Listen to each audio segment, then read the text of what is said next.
Hey everybody, my name is Mishra. I am the founder and CEO over at Move, and I'm going to be answering your questions. So let's do it. We have some questions lined up already that I have on a notebook right over here. So as the questions start to trickle in, I could get us started with this. But let's see what we have over here. Oh man, we already have a conversation going. Kyle just made it home from SFO, which I know that drive. That is not easy, so my condolences, Kyle. But I'm excited for you guys' questions. Let's see. So we have a few lined up beforehand. Actually, we just got one coming in too. First one we have. First of all, how is your future supermarket going to revolutionize shopping? We think it's going to revolutionize shopping in a lot of meaningful ways, but the biggest one really is to try to build an alternate model for commerce. Currently, there's really just one operating theory for how commerce works. If you think about what Amazon says, or what pretty much every supermarket in the country is based on, the theory is that what consumers want is the widest variety possible at the lowest possible price. And I think there's a lot of merit to that, but we believe that there's an alternate form of commerce out there, and that's what we're trying to build. We believe instead of just wanting the widest variety and the lowest prices, what consumers really want is the best quality product at the fairest price possible. I see a similar division between us and traditional commerce as I see in, let's say, Apple and Google. Google believes, the same way I think Amazon and traditional supermarkets believe, that they can build an open-ended system, that they make the software in the middle, and then anybody can make the products that anybody can make an Android phone, and Google's just going to make the software. Same way Amazon believes we're going to make the platform, and anybody can log on and sell products. And it's this open-ended Wild West marketplace model. We believe, like Apple does, in end-to-end control. We believe that if one company goes out and works directly with the producer, or even produces the products themselves, and takes care of every single piece of the supply chain, then you're able to make products that are incredibly high quality, able to make them a lot more affordable. So that's what we want to be able to do for commerce. Is if I could really tie this all up in one word, it's the word meaning. We would like to make commerce feel a lot more meaningful. Right now, if you just count the number of products you buy and use on a daily basis, it's quite staggering. But if you count the number of products that actually mean something to you, the number of interactions or transactions that have any kind of value, any kind of emotional value to you, it's probably pretty few. And we think that by owning the supply chain, by owning every single part of it, by really perfecting the products and perfecting how they're made, we can make products that are a lot more meaningful. So that's my answer for that, Kyle. I see more questions rolling in too, so I'm gonna take a look. Will we be able to pay with other than cash sources for food such as EBT from Michigan? That's a great question, Tycoon. We're working on it, is the quick answer. I wish I had a better answer. We've been trying to get the government to let us accept EBT from pretty much the beginning that we've been around. And I think we're gonna get there. We're gonna get there pretty soon, but we cannot do that right now, but we're working on it. So that's my answer for you over there. Let's see, I think we have a couple more. All right, I'm going to jump into some FAQs that we have from beforehand, and please keep adding the questions right over there. We're very, very excited to hear from you. So to start off, a couple questions we've been getting a lot. The first one is around community, what that even really means. I think some people might have a sense that that's, it's something we hear from companies constantly. It's an easy sort of platitude to throw around, saying that you have a democratic process, saying that you're democratizing whatever industry you're in. It's people kind of throw that around a lot. But here's what we mean by it. So when we talk about democratizing retail, or we talk about grocery by democracy, is what we've been saying, we mean a very specific thing. And I think there's an example that sort of perfectly captures this. When you walk into a supermarket and you buy, let's say, a bag of chips, or you buy a bag of granola, you go home, you try it, and that bag of chips is, pick a thing, too salty, not salty enough, whatever it is. When you go back to the supermarket, and if they have a customer service desk, I've never seen a supermarket with a customer service desk, but if they do, and you walk up to them and you say, hey, I bought this bag of chips, it's too salty, they can do exactly 0 things about that. There is not anything that your retailer or that your supermarket can do with your feedback. They're just not built for that kind of thing. The consumer is not in any way at the center of the retail process, of how commerce works. We think that's kind of insane. I mean, if you think about the products that you really get to buy, why is it that you buy milk in a gallon? Why is it not in a half a gallon jug, or why is it not in a 2 gallon jug? I know those are available too, but just take this as an example. It's because that's what the supermarket sells. That information, that conversation, it's a one-way street. You're not talking to your retailer and then going back and forth. Supermarkets decide, or rather some department in a supermarket decides what everybody's gonna be buying, and we all kind of just have to blindly fall in line. With Move, we wanna break that up. With Move, the idea is to build a supermarket in which there's actually a feedback loop. So when you buy a bag of chips or when you buy a bag of granola, part of that purchase is the right to say something about it. You are constantly in touch with the Move team. You have a personal shopper. We have a mobile app that you're plugged into.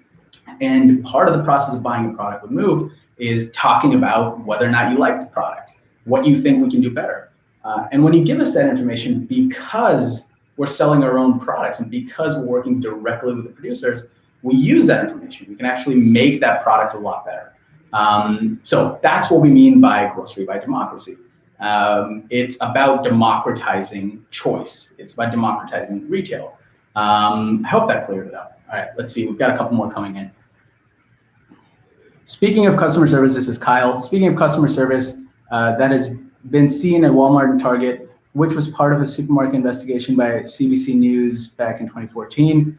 Not sure of the question there. Actually, we'll have to check out that article. I've not seen it. On items used in bulk, commonly soda pop, will there be larger size options than single servings? Yes, there will be. Not to start off with, we're working on it. But to start off, the way we think about this, we have this this term that we play around with a lot at the company, which is essentially the least yet effective. That's the idea that we really think about a lot. Something that we realized was that if we just package food in smaller denominations, we can make it way easier for you to get the most bang out of your buck, essentially. We can reduce food waste by a lot. If instead of packaging food in a 5 gallon, packaging milk in a 5 gallon jug, if we packaged it in 5 1 gallon jugs, and we reduce the price accordingly, of course, we reduce it proportionately. What we can do is that we can give you the option to pick exactly the amount that you need. Something, again, strange, not to harp on this point too much, but if you were to just open up your fridge, you'd notice something that there are products run out at different paces. And there are some products you're always just gonna have this sort of awkward amount left of at the end of the week. Pasta sauce is the one for me. At the end of every single week, I have an awkward amount of pasta sauce. It's not enough for a full thing of pasta, but it's too little, but it's still enough for me to not want to throw it out. That's annoying, and that's part of the food waste problem. So what we want to try to do is we want to package it in the smallest unit possible, and then reduce prices accordingly, and then we want to give you the option to buy in bulk. So you end up spending less, or at the very least, you end up spending the same as what you would spend at a supermarket, but you're getting a lot more product from it, and you're wasting a lot less. I hope that answered it. So quick summary over there. Yes, we will be offering bulk options, and there'll be bulk of smaller unit sizes. Cool. Let's see, Kyle has a question.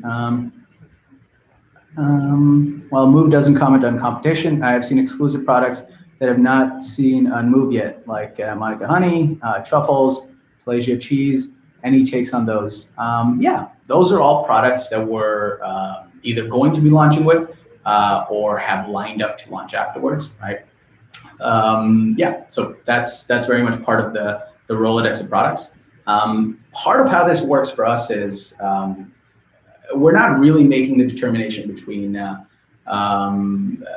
Is cave-aged cheddar better than brie, or is brie better than gorgonzola? That's not really the decision that we're making. What we think more about are what products constitute staples. So what are the products that most of our members are buying, and the members that are buying them week over week over week. That's where we really think we can have the maximum impact. So over time, you can expect to see all of those products from us. Every single one of those products we've already sourced and we already have lined up. And you can expect to see all of them coming out of the store. But to start off, we're trying to be more selective. We're trying to go for a product base that immediately takes care of an outsized portion of a customer's grocery list. But yeah, so quick answer, we're going to be launching all of those, and we're building up to it. And the way in which we build it up is we start off with the most important products first, and then we'll scale from there. Cool. All right, we've got a few more. Purple EB Chan says, I don't have any questions, just happy to be part of Move. I am very happy that you're part of Move too. Thank you so much for being here. Cameron Toy, actually, we just had a conversation yesterday. Look at that. Will there be a way for Move consumers to ship Move glass bottles back to Move for a refill rather than having Move use a new bottle each time I order a new beverage, i.e. milk? First of all, that question wins for maximum usage of the word Move. That's excellent. And going into that, yes, quick answer is we're working on it.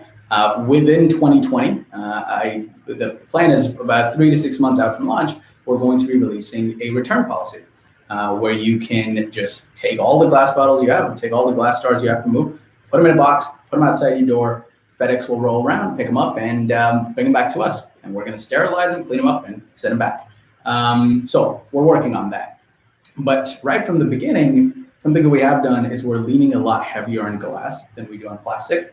And this will just have to be between me and the internet, I guess. But we are working on converting all of our plastics to a biodegradable plastic called PLA.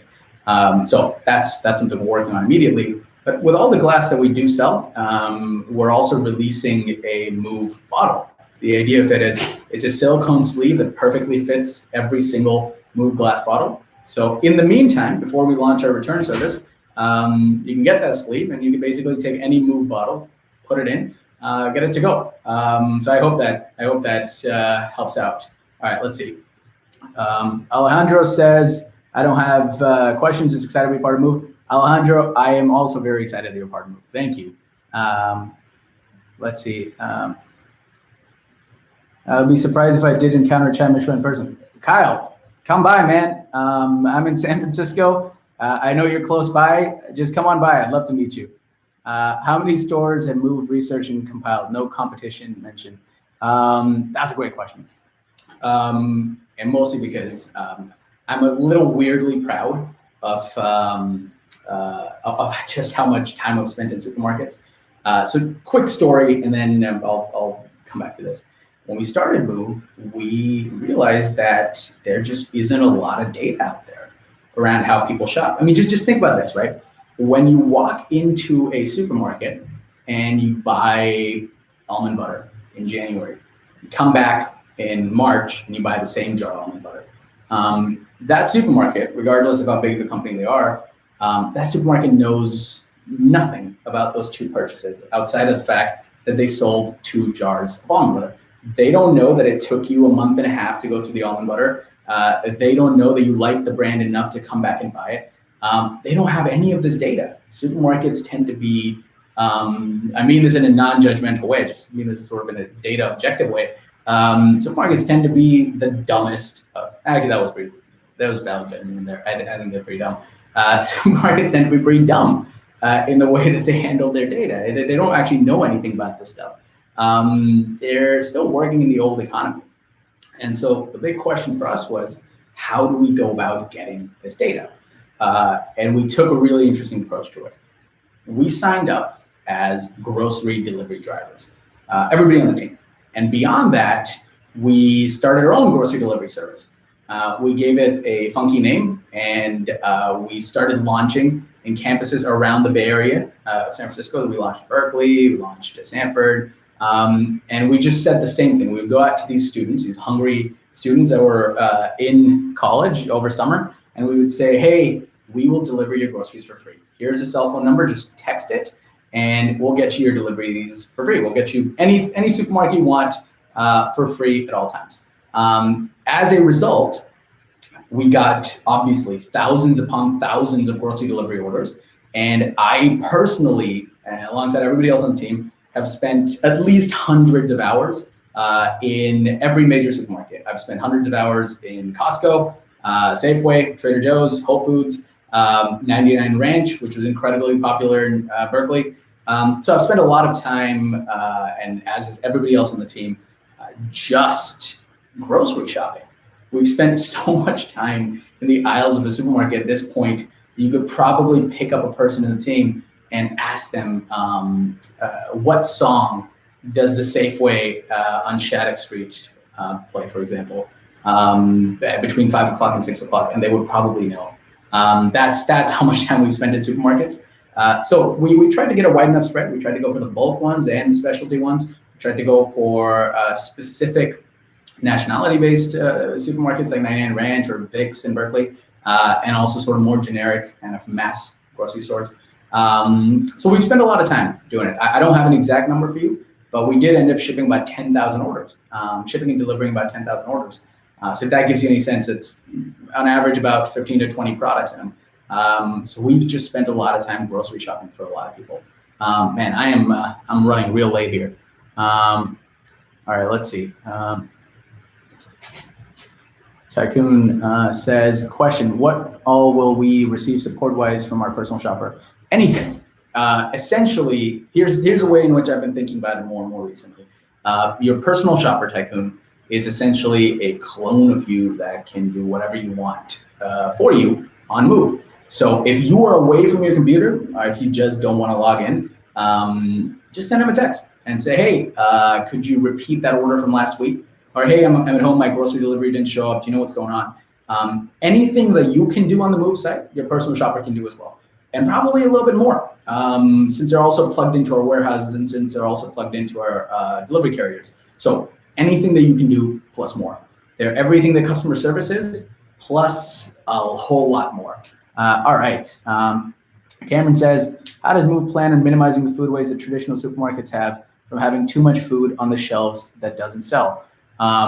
Fantastic question. And the answer is something that you might expect, which is membership. It's the fact that when we go out and source a product, we know exactly how much of that product we could ever sell. Just think about this, right? When we go out and source juice, and we have, let's say, 10,000 members, we know that we are going to sell no more than 10,000 bottles, 20,000 bottles in a given week. We have a very good gauge on what the maximum amount of every given product is that we can sell. Not just that, we have this data at a very, very specific level. We know exactly how many bottles of juice we're going to sell in New York City versus in the entire state of Wisconsin versus the entire southeast of the country. We have this very specific data on every single product that we carry. And what that means is that when we go out and source a product, we are sourcing it against demand that's already built up. Beyond that, the way in which these products actually get into our stores is we run a supply chain, something called a just-in-time supply chain. So product is really only coming into our warehouses after it's been bought by the customer. There's probably a lot of detail I could go into over here, but the high level of it really is that we have a standing order with a supplier to send us, let's say, 5,000 bottles of juice every Monday morning. And right before that Monday morning, we'll look at how many actual orders have come in for juice, and we'll adjust it by, let's say, 500, 200 here or there. We're usually pretty accurate because we know the number of members. We'll adjust it slightly. So basically, if we're going to be shipping out on Monday, if we're going to be shipping out 5,215 units of orange juice, that's exactly how much orange juice will come into our warehouses. So by doing that, what we're able to do, essentially what I've just walked through, is waste at the producer level and then waste at the warehouse level. Those are the two biggest sources of waste, is what happens at the retailer and what happens before the retailer. And we're able to basically bring both of those food waste down to zero by having membership by ordering just in the exact quantities. But the third part of this is how do we reduce food waste at the consumer level? But that tends to be about half of the food waste happening at supermarkets. And for that, it's really about what can we do to help our members waste less food. And I've gone into a couple of these already, but the biggest one really is selling in portion sizes that make sense. There is a lot of, this is sort of some secret math that happens a lot in retail, where retailers tend to sell in the size that is most convenient to them, not to you. So the reason that, again, something comes in a 5-pound box is because that's how much they need to sell it in to get their necessary markup, to hit the targets they have for their markups. We don't do that. We sell in the portion sizes people consume in. So we're selling everything in a week-by-week basis. So we're selling everything in just the right quantity such that you can definitely go through all of it.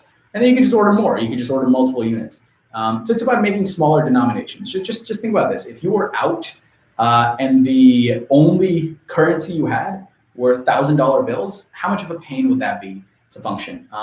What we do is we try to break everything down to $5 bills or a dollar bill. And then you can decide to take 1,000 of those if you want, but we want to give you a much more agile product. All right, I'm really falling behind. Let's see. Amanda says, what will Move be carrying beyond what we can see on the Kickstarter page, and how much will they cost compared to what I'm paying at the local store now? This is a very popular question, and I should go into it. So what will Move be carrying? We're starting with 100 products.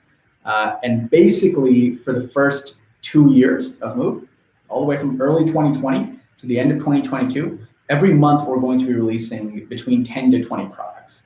And the idea is that we pretty quickly build up to about 500 products. By early 2023, we're at roughly 500 products. And the way in which we're going about doing that is basically we're going down in order of preference. The thing that matters the most to us is from the very beginning, we want to be able to capture as much of your grocery purchasing as possible. The goal is that we want to render the supermarket obsolete for you as quickly as we can. So that's the order in which we're doing it. So as you see us go further and further, you're going to see more and more specialty products coming out from it. You're going to see more and more specific categories coming out from it. To start off, we're very focused on staples, making, I should add some detail, making incredible versions of the products that you already buy. And over time, we're going to start to introduce more and more products that maybe you're not buying already, but once you do get, they become staples pretty quickly. So I hope that answered it. In terms of cost, it's tough to say, but what we roughly see is for the quality products that we're selling, we tend to be at least 30% more affordable than any other source. I know that that's a bit of a general answer, but we're talking about 100 products. So it's a little difficult to be specific about this. But again, the goal for us really is we're a quality first retailer. We care a lot about being fairly priced, right? But we know that we're not the cheapest supermarket in the world. That's just a fact. We're not trying to be. To be the cheapest, you have to cut a lot of corners that we're not necessarily comfortable cutting in terms of quality, in terms of ethics. So our focus entirely is to make the best quality version of any given product that we can make, and then to find a way to make that as affordable as humanly possible. So that's how we function. Normally, that looks like at least 30% more affordable than any other place that's selling the products that we're selling. Hope that answered it. Cameron says, DCs will likely need to be used if 2-day shipping is achieved, as in the economics don't match up to have a producer on the East Coast make and ship to Move and move to the consumer. I'm not sure I understand the question, but food in DC is still subject to expiration as food is and a supermarket is. Not sure I know the question. Let's see if I can, maybe I missed something here.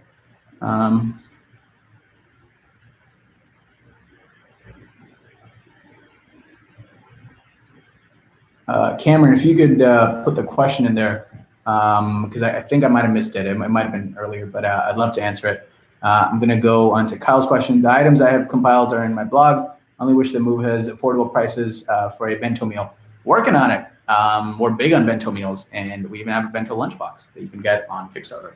So we are working on it. How celebrity 5-star or Michelin star restaurants plan to tackle the challenge so that everyone can have brunch, lunch, or dinner options at affordable prices? That's an excellent question. And also think of it as Singapore's Michelin star meal that is only 150. Yeah, that is how we actually think about it in a lot of ways.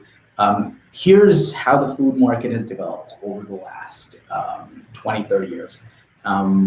It's basically become somewhat dumbbell shaped. That's kind of how I think about it. The entire food market today is broken up into two pieces. The first piece being the big CPG companies, big supermarket companies. All the brands that we kind of grew up with, Campbell's Soup of the world, these companies have sort of lost the script over the last couple of decades. The products that they're making are pretty much identical to what they were making 30 years ago. There's a great line by this professor, Scott Galloway, out of New York, that I really love, and I think captures the way we think about supermarkets. He says, if you stood in the middle of the supermarket today and looked around, there'd be no way of knowing that it was in 1985. That's exactly the idea. So you've got one side of the market that's just focused on scale and distribution and pretty much doesn't really care about quality, pretty much doesn't really care about ethics. And you've got this other side of the market, the Michelin chefs, the five-star restaurants of the world that are doing incredible work, that have been consistently making incredible food. If you track the culinary world, we're really at a peak point where there's more interest today and there's more incredible work coming out of there today than there has been in a while, but it's so contained. The number of people that are actually able to access that kind of quality is very, very, very limited. So the thing we think about constantly is, can we take the quality and the ethics of this side of the economy, the Michelin stars of the world, and can we take the scale and the access of this part of the economy, the Kraft Heinz and the Safeways of the world, and can we merge those two? Can we go out and get a Michelin starred meal, and can we make it as accessible as a regular frozen meal at a supermarket? And that's what our pitch sounds like to these chefs. What we're saying to them constantly is, look, you've got the $25 a block of cheese market on lock. There's no one that makes better $25 cheese than you do. Let's see if we can try to make an incredible $7 cheese. Let's see if we can open up your incredible products to a much, much, much larger market. All right, really falling behind, so I'm gonna have to jump on this. All right, Dr. Jamie Kuntz says, how will you be able to predict how many bottles of juice each member will want to order? What if a customer A orders 1 bottle of juice 1 week and then 100 bottles of juice another week? That's totally fair. That's a very that's a fair point. We don't know exactly how much somebody's going to order. We can control it, so we normally will. The kind of thing that we can do, again, goes back to being an advantage of being a digital retailer, is we can limit it. So what we can say is that one customer is not seeing more than, let's say, 30 bottles of juice, 20 bottles of juice, right? So we do that, and what that allows us to do is that it essentially means that juice is in stock for everybody all the time. But it really it goes a step beyond that. It's not just about, we're really not big on hard restrictions like that. We don't have a lot in our store. The way we do this really is just by studying the data. At the top of this live AMA, I had mentioned that we did about 10,000 orders. So we've studied a lot of this data. We know exactly, for every 100 members, how many jars of peanut butter are we selling every single month? For every 100 members, how many jars of almond butter are we selling? That kind of data. So it really just comes out to that, is that we are making these bold predictions, but they're rooted in some really significant data. Yeah, so I hope that answered it, but that is a very fair question. And yeah, that, we're going to be susceptible every once in a while to running out of products the way anybody else is. Oh man, really falling behind. Is B Corp, so I'm going to start to go faster through these, but please don't stop. Please keep them coming. Cameron says, is B Corp certification in the timeline? Yes, it is. Working on it. The thing that makes it tricky is that we have a lot of investors. We are a customer-owned company. So we have roughly 700 investors around the country who've invested as little as $100 in the company. Transferring all of that over to a B Corp is something that makes my lawyers want to kill me. But yeah, we're working on it.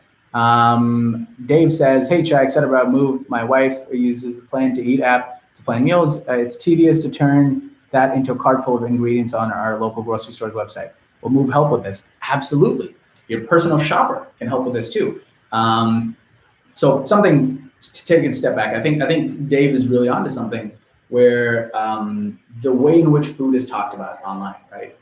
We've got a lot of these great apps that will help you plan a meal. We've got a lot of these apps that'll teach you how to go from being a novice to being an incredible chef.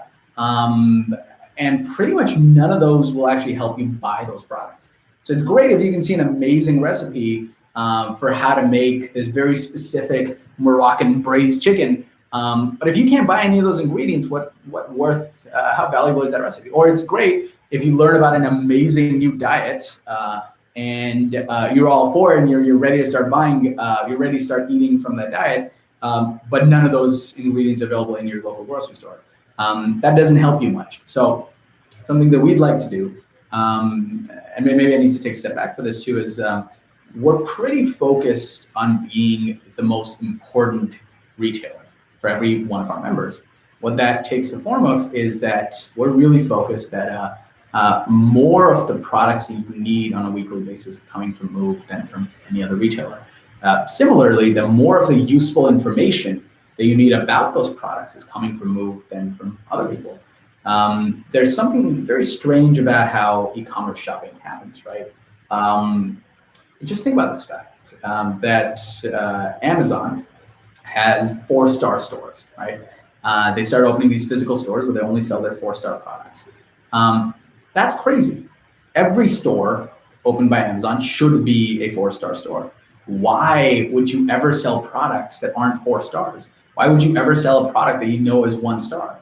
That's the thing that doesn't really make much sense to us. Similarly, why would you publish recipes, or why would you publish all this information if you know better, if you know that consumers can't actually access that? So we've tried to combine those two different problems into one. And the way that we solve that is we publish an original library of content, everything from recipes to mini documentaries about our chefs, to meal plans that your personal shopper can help you with. And all of those, once you've seen that, once you watch a beautiful 2-minute documentary about a person that's making meats for us, or that's the fisherman in Alaska that brings us all of our salmon, once you watch that documentary, screen dissolves and you can just add all of that salmon to your cart. So recipes, mini documentaries, and meal plans all plug directly in to actual Move grocery lists. Now, I'm saying a lot of stuff that we are working on. This will not be a part of the original launch. The documentaries will be, but not the other two.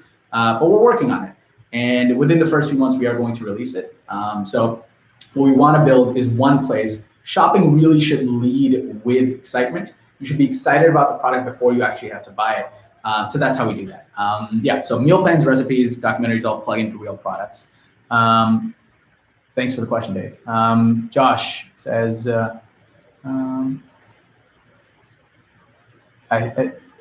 he's quoting Cameron's question. Josh, I think I'd answered that just a little bit before, but yeah, there will be, is the quick answer. How does one buy a bento lunchbox and bottle on Kickstarter? Great question, Alejandro. All you need to do is add the cost of the bento box or add the cost of the bottle to your pledge. So the bottle, I believe, is $15. I know it's $15. I sourced it. And so you can just add $15 to your pledge. If you currently pledge $115 or $95, just add $15 and we'll ship you the bottle with your very first order. Same with the bento box. Let's see. Cheryl says, what's the competitive advantage of Move compared to other offerings out there today? That's a great question. So I know this has become somewhat of a punchline now. We don't talk much about competition. This is part of our company philosophy.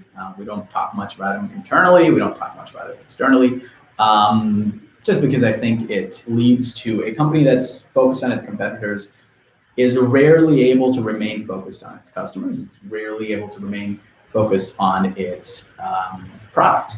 And so we don't think much about our competitors, but of course we're aware of what's going on in the market. So not obsessed with them, but we are aware of them. And there's a simple answer. The way in which we build a company is we think about what the market is lacking and we build for that. And we pretty much ignore what everybody else is doing. The big thing that we thought the market was lacking today is, let me just paint this picture. And we think about this type of person a lot. There's a person, and I suspect a lot of people in the comments are probably this type of person, wakes up in the morning, puts on their Apple Watch, pulls out their iPhone, puts on their Warby Parker glasses, puts on their Allbirds shoes, walks out the door and goes grocery shopping at Walmart or goes grocery shopping at Safeway.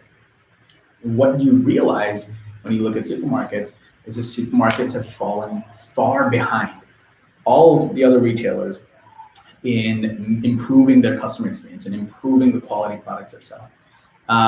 So the supermarket space for us is pretty much totally blue ocean. It's when you look at, for example, shoes, or you look at sweaters or things like that, about anywhere from 27% to 97% of those products are sold online. When you look at supermarkets, only about 3% of those products are sold online. The quality of those products, the ethics behind those products, the economics of those products, and the customer experience around buying those products, none of those have changed at all in the past few decades. So what we're focused on is trying to build an incredible new supermarket that's dramatically more efficient, dramatically more economical, and dramatically more ethical. So that's our focus. I hope that doesn't sound like I'm evading the question. I'm happy to go into it in more detail. Just drop me a line. Cam says 1.5 million packages a day, chaos in New York. Oh, seems like it's a question. Let's see. Cam says, thoughts on this New York Times article about Amazon?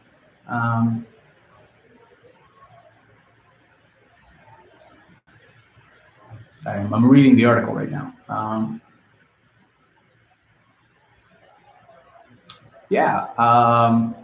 think that about makes sense. I think what we have, this is part of why everybody hates Silicon Valley right now. This is part of why it's fully deserved.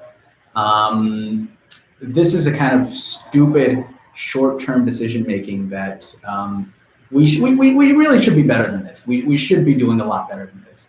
I won't name them specifically, but I'm talking about. Making a mockery of our road system, or making a mockery of the whole headquarter to raffle, right? Taking money directly out of the pockets of firemen and school children, right? That's the kind of thing that very reasonably leads to people hating tech and hating Silicon Valley. That does not surprise me that there's actual gridlock on the streets because of what they're doing, because they launched a delivery service and didn't really think about what effect that was going to have on the city. So yeah, that about makes sense. I think from our focus, we do a lot of things to try to curb that from the very beginning. One of the things that we do is we combine all of the deliveries, all of the orders that you make in any given week into one delivery. So what that means is, you can log on to most e-commerce sites. You log on to Amazon and you buy 5 different items, and it's quite likely they're going to show up in 3 or 4 different deliveries. We don't do that. Make an order all the way through the week, and it all shows up in one box together. So that's dramatically fewer deliveries that are being made, and it's dramatically more efficient economically and also environmentally. And also it's a lot more forgiving on the traffic. So that's the kind of thing that we do. Beyond that, this is why we have a membership model. So when we see that there are a lot of members in a specific region, we start working on opening a local distribution center instead of still trying to ship and brute force it. So we're very driven by that. We're very driven by trying to preempt these problems. But yeah, I think there's some shared responsibility. To your question, Cam, I think there's some shared responsibility over there between the company and then the city, just for not sort of acting fast enough on it. But as far as we're concerned, we're trying really hard to make a system that reduces waste from the very beginning. It just doesn't make sense to deliver toothpaste in one box and then to deliver a toothbrush in another, and then shampoo comes in a third box. It just doesn't make a lot of sense. Cool, let's see. In terms of environmental impact and traffic impact, hope I answered that. Move as a 7 or 8 item minimum. Hopefully this equals less deliveries. Exactly right, Kim. Let's see. I think I answered that one. Amanda says, I'm trying to understand how Move having a membership model will benefit me as a consumer. Will I have say in the store? I've seen Grocery for Democracy using updates. What does that mean? Yeah. So a member for us is this really important concept. It's part of it is just being a person that buys from Move, but it really is a lot bigger than that. We started to think a lot about just how valuable it is to have, as a retailer, just how valuable a person that shops from you constantly is. And it's pretty mind-blowing that more retailers don't sort of tap into that. So what we do, for example, is obviously we have a membership fee, and it is expensive. It's not. I think it's absolutely worth it for what you get with it, but it's objectively it's money. It's real money. But what we use that for is that we have this larger membership fee, and then we use that to just completely reinvest it in the customer experience. Whether that's having things like a personal shopper, or having just an incredible return refund policy, focusing a lot on the digital experience. We do a lot of these things, but specifically being a member comes with rights. And I think that's what you're asking. So you get a full say in everything that Move does.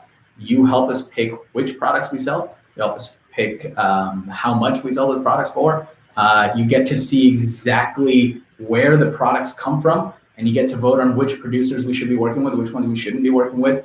So yeah, as a member, you are an active part of Move. And it's not just the same as being a person who shops in Move. It comes with a lot more than that. And that's how we think about that. I hope that answered the question. I think I might have to move on to a couple more. Kyle says, you mentioned that in your updates on the Move website, there are thousands of people on the wait list for membership. So how did your product become so popular? That's a great question. The truth is, I had one of those moments, I think, that a lot of entrepreneurs do, where you obviously have a lot of faith in the thing that you're building. You think it's going to really take off, but you also don't really know. You really don't know when you're putting something out if 100 people are going to buy it or if 150,000 are going to buy it. When we put Move out, we had no sense for just how many people were going to be into this. We honestly, like a lot of people, wanted to build a retailer that we would want to use. And that's what we did. And since then, as you said, we've got about 150,000 members who signed up for the wait list for Move. And beyond that, we have sold, just think about this number for a second, 4,000 years of membership. The reason I say years and not just people, because we have some members who bought more than 1 year of membership. 4,000 years of membership. So it's been quite incredible. And a lot of the reasons why it's incredible is the same as we might expect, which is we had some press about us, and we've got a couple of celebrity investors and all sort of the usual stuff. But I do think that the single biggest reason we've become so popular, if you look at the 150,000 person wait list, or you look at the 4,000 years of membership sold, it's because of very, very strong word of mouth. I think what people see in us is a value proposition that they don't need to intellectualize. You don't need to think too much about it. It sort of makes sense from the beginning. We all live these problems on a daily basis, and we almost definitely know someone else that lives these problems on a daily basis. Not being able to get high quality products because they're either too expensive or they're too far off or they're just difficult to find. We've all seen these problems. And what we've done with Move is basically taking the entire retail model, taking the entire supermarket model, and deconstructed it piece by piece and tried to improve every piece as much as we can. So I think it intuitively made sense to a lot of people, and I think they referred a lot of their friends. Beyond that, it's the answer that I had for Amanda's question, which is that for us, membership goes past just being a consumer. For us, membership is being an active part of building the company. And so as a result, a lot of these members, when they're referring up people to the store, and I bet you've seen a similar thing, Kyle, when you're referring your friends, I hope you are. What you'll see is that you feel more of a sense of agency over this company than you do over most others. We have, again, I like to brag about this a lot. We have 700 consumer investors, 700 people invested as little as $100, all the way up to God knows what, that invested into the company without ever meeting me, without ever really using a product from Move. And they did it because it just made a lot of sense to them. They bought in at a deeper level, where I think we all, we don't need to read a market study about this to realize that there's something wrong with how products are being made and how they're being sold. And more importantly, they can be a lot better. And I think that value prop just really stood out to people. And we see to just sort of stop bragging for a second, to answer your question directly, we see more referrals in pretty much any e-commerce company that I've ever seen. People love referring other people to move, and I think that's why we've had the kind of success we have. All right. Tycoon says, you mentioned emailing our personal shopper. Can we also phone them? Also, what hours? You can email them, you can text them. We don't have phone capabilities just yet for the personal shopper. Hopefully we will very soon, but to start off, it's going to be email and text. Best part is, this is a real person. This was a very big bone of contention for us, was there was a lot of conversation when we started building this model out. There was a lot of conversation around whether we should have a real person whose name is actually George, and you know their name is George, or do we have an army of people, maybe not even in our office, that sort of are randomly pretending to be George. And unsurprisingly, as you can tell from the way I'm setting this up, we went with the former. So it's a real person whose name you actually know. And the reason that this is important is that it's an ongoing conversation. So when you reach out, if you're a member for 5 years, every single time you reach out to Move, every single time you hear from Move, you're hearing from that same person. As a result, they have a growing understanding of how you work. We don't need to collect data to do this. We just fundamentally understand who you are. So the kind of thing you can expect to hear from your personal shopper is saying, hey, Tycoon, I wish I knew your real name. It's strange to call you Tycoon. Hey, Tycoon, I know you love tea, and we just got an incredible shipment that we're testing out. Paul, there you go. So Paul, something you might hear from your personal shopper is, hey, I know you love tea, and we just got this incredible shipment of a specific type of tea from Japan, and I'm gonna drop some into your order, just free samples, and please try them out. So that's the kind of thing that you hear from. To answer your question again directly, you can email them and you can text them. We don't have calling just yet, but we hope to have it soon. The only reason we don't have calling yet is just because there were so many members, right? So every personal shopper has, it's not a 1-to-1 ratio, and that's why calls can be a little tough, but texting we can do. But rest assured, you are talking to the same person, whether you email, text, whatever you're doing, you're talking to the exact same person every single time. All right, Cam says, is Move's ideal customer someone who purchases groceries every day or someone who purchases groceries on Monday for the entire week? Why one over the other? We don't really pick between those two customers. I think, I'm not sure that we need to pick one or the other. I think both of those consumers are gonna love Move equally. The way in which we build a store, absolutely, I will say, is we're building for somebody who wants fresh products, who's normally shopping every week or so, or maybe every 2 weeks or so.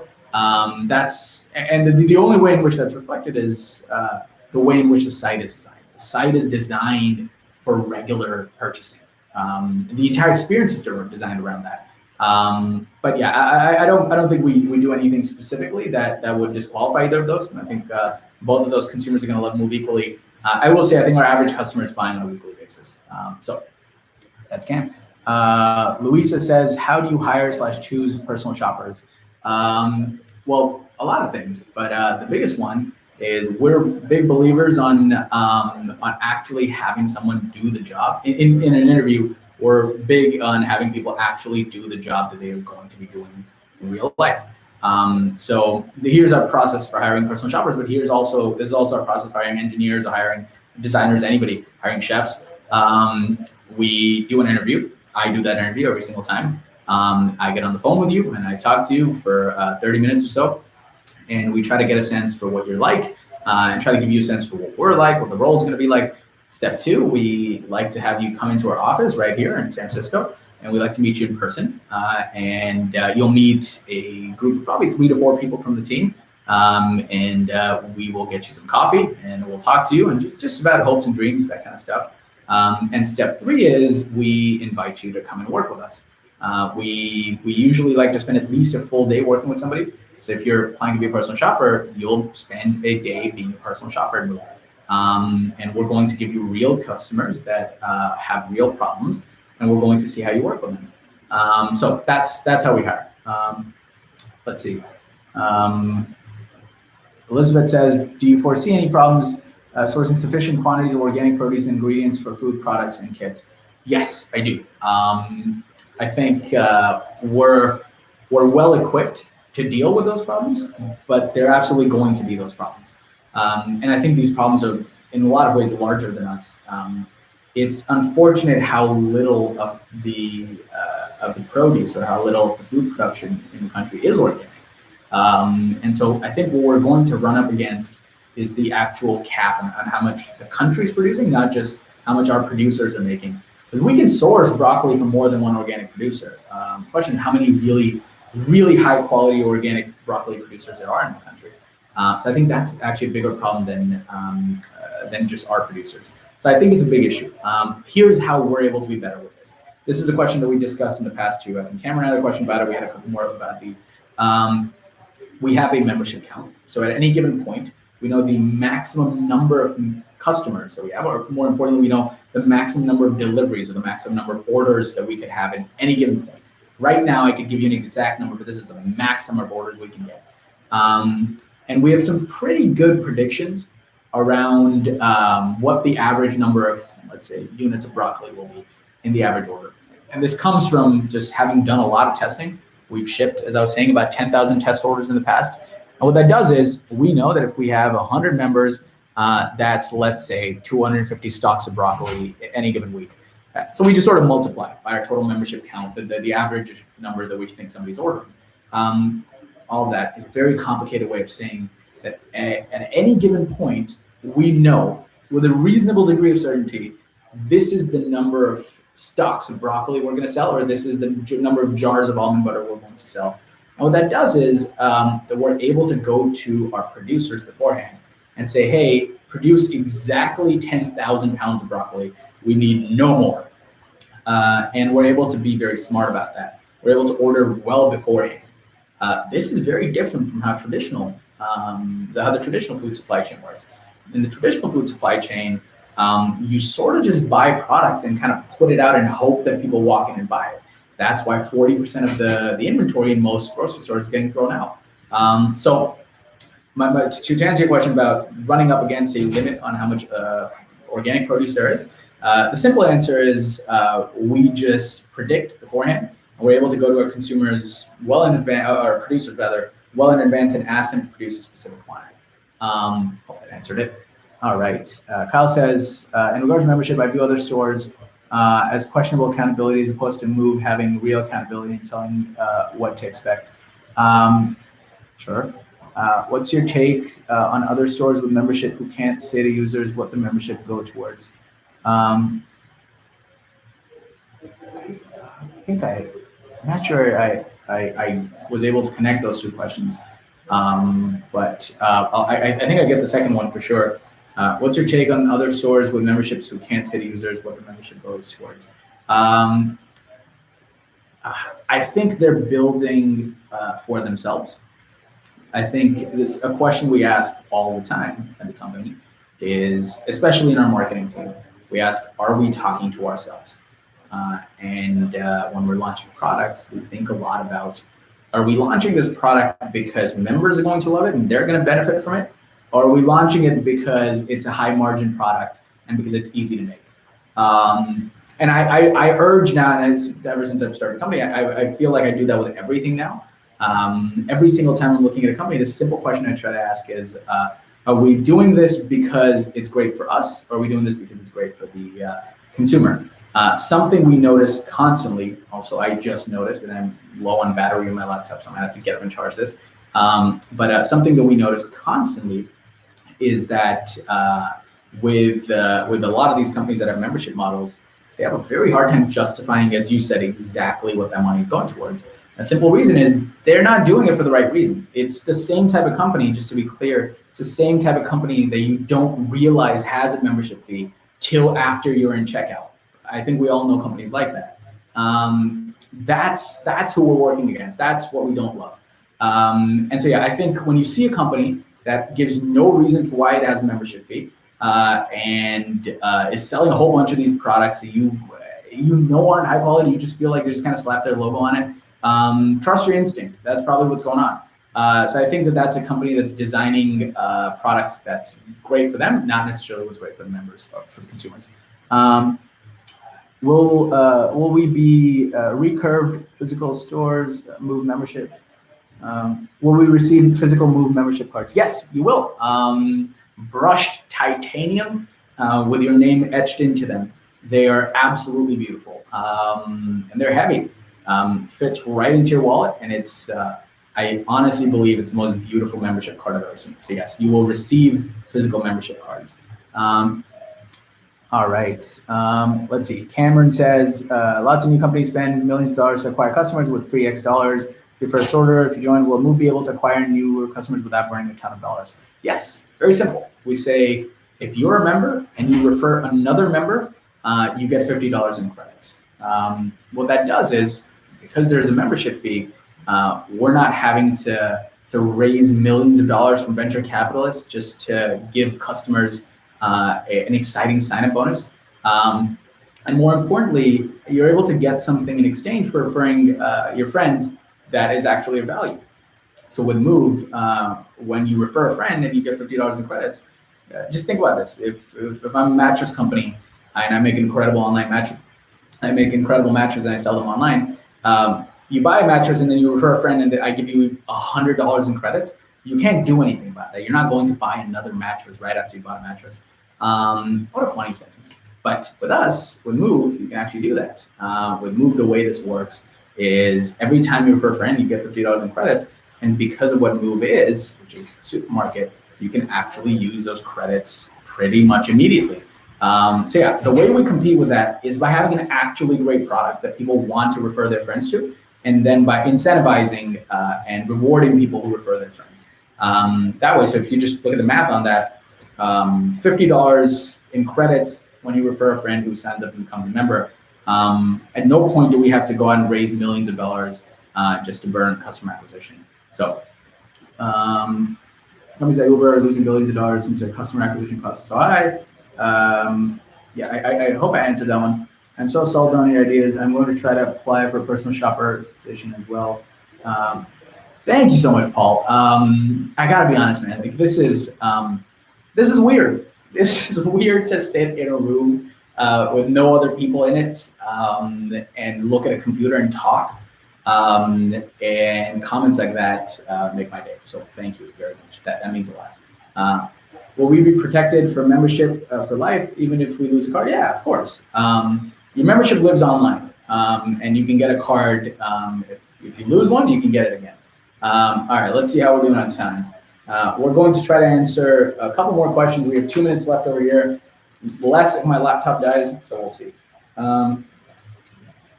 These are my FAQs that I've received beforehand at the crack team that we have. Do you see yourself launching more than grocery? Answer a lot of these. This is a big one. Do you see yourself launching more than grocery? Absolutely. Grocery is just the start for us. We're very, very, very focused on food right now, but we fully understand that if we want to have the kind of impact that we hope to have, if we want to have the kind of impact on e-commerce and on the treatment of producers and on the environment that we hope to have, or just on our members' lives, then we're going to have to go past just grocery. Grocery is the beginning. It is the largest consumer sector in the world, also, most importantly. It's the sector where you're spending the most amount of time on a weekly basis. So yeah, we're pretty focused on grocery right now, but within the next year, you can expect a lot more launches coming from us. Let's see. Kyle has another great question. Look out for me on social media, Chai. Have any comments? But I'll keep asking questions on Kickstarter, being one of the first founding members and backed. Kyle, I appreciate you, man. Thank you. I really do appreciate that.